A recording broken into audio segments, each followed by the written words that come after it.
Un saludo para todos. Hoy trataremos el tema de la monarquía.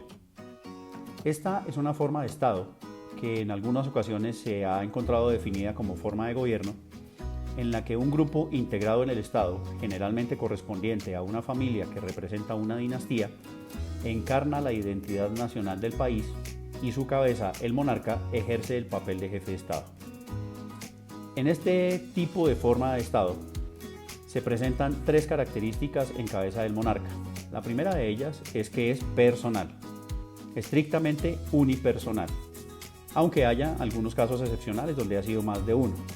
La segunda característica es que es vitalicia, excepto en algunos casos donde se han presentado abdicaciones, derrocamientos o destronamientos forzosos.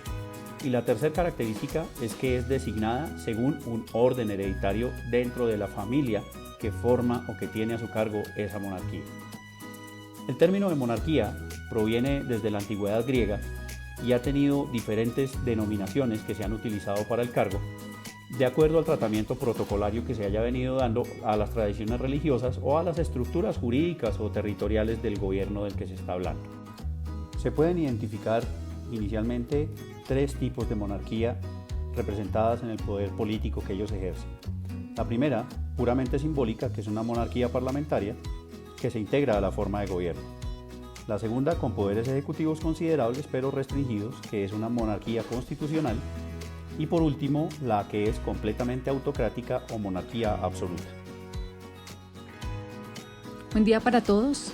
Para dar continuidad con lo que venía trabajando nuestro compañero Fernando sobre las monarquías, hablaremos sobre la monarquía absoluta.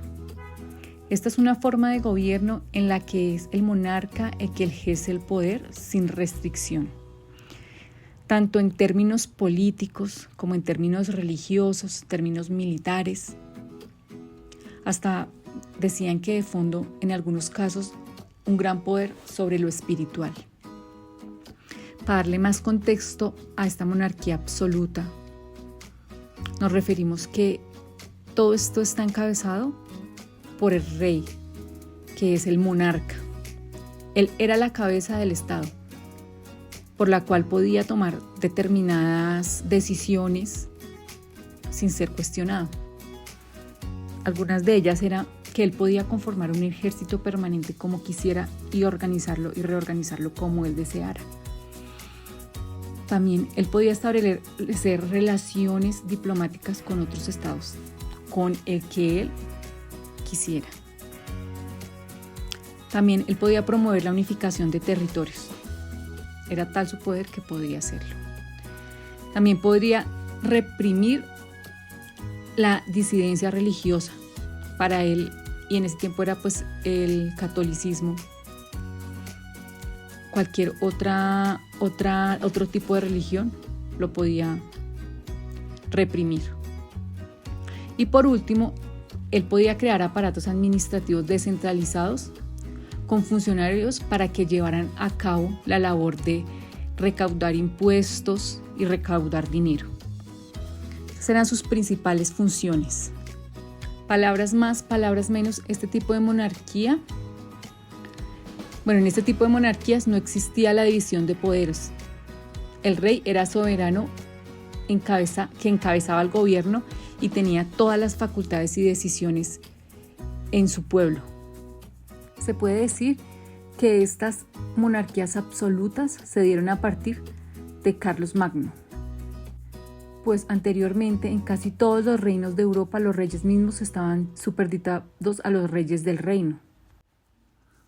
Y así terminamos este tema de monarquía absoluta. Seguimos a continuación con la monarquía constitucional. Esta es una forma de gobierno donde el monarca ostenta la jefatura del Estado. Este tiene el poder y lo ejerce, pero a diferencia de la monarquía absoluta, su poder lo tiene definido y delimitado por una constitución. En cambio, en las monarquías parlamentarias, la soberanía reside en su totalidad en la voluntad popular, siendo el monarca una figura esencialmente simbólica. Históricamente, las limitaciones al poder de los monarcas surgen en Europa a partir de la crisis del antiguo régimen, que en algunos casos condujo a la supresión de la monarquía y la constitución de repúblicas, como es el caso de Francia durante la Revolución Francesa o el de Inglaterra durante la Revolución Inglesa. Mientras que en otros, por ejemplo en la monarquía polaca-lituana, el rey acepta ser parte del poder y compartirlo con los representantes elegidos. Entonces, si la cesión es por mera voluntad del rey, no se considera una verdadera constitución, sino una carta otorgada, como es el caso de Francia en la Restauración entre los años de 1814 y 1830. Por otro lado, en cuanto a las verdaderas monarquías constitucionales, estas son aquellas en las que se define el principio de soberanía nacional, aunque se le haga residir no en el pueblo, sino, por ejemplo, en las Cortes con el rey, como en el caso de la Constitución Española de 1845 y 1876, el rey retiene así gran parte del poder, determinando un reparto de sus funciones en las que principalmente controla el poder ejecutivo.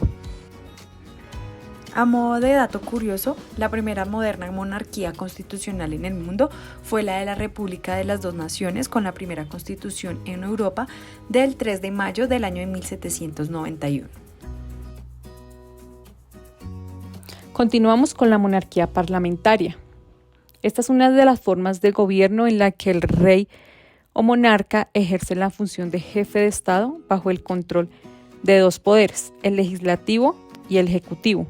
El primero está a cargo del Parlamento y el segundo a cargo del gobierno. Por esto se dice que el rey reina, pero no gobierna. Esta monarquía se caracteriza porque es una forma de gobierno con sistema representativo.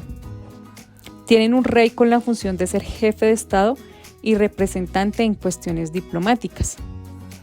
Tener un monarca o rey que obtiene el cargo de manera hereditaria. También tener un rey que es quien reina pero no gobierna, debido a que es controlado por los demás poderes del Estado, como lo decíamos anteriormente, el ejecutivo y el legislativo. El origen de esta monarquía se da en Reino Unido durante la Edad Media, en los siglos XV, entre el siglo V y XV, con los primeros intentos de limitar y quitarle poder al papel que ejercían en ese tiempo la monarquía absoluta. Entonces, esa era su principal función. Finalmente, hablaremos de las monarquías híbridas, las cuales corresponden a sistemas de gobierno que están a medio camino entre la monarquía absoluta y la constitucional. Aquí, el monarca se ve obligado a ceder parte de su poder a un gobierno, pero sigue manteniendo una importante influencia política. Países árabes, como por ejemplo Marruecos, conservan todavía un amplio poder en cabeza de los monarcas. Hay otros ejemplos, como en Europa, los principados de Mónaco o Liechtenstein, donde el sistema híbrido se da, pero ambos príncipes en este caso conservan un bastante alto poder político. Por ejemplo, Liechtenstein ha consolidado su soberanía en el príncipe en conjunto con el pueblo, pero tiene el poder de vetar cualquier ley del Parlamento y puede disolverlo incluso cuando él quiera. Muchas gracias por su atención, esperamos que haya sido de su agrado.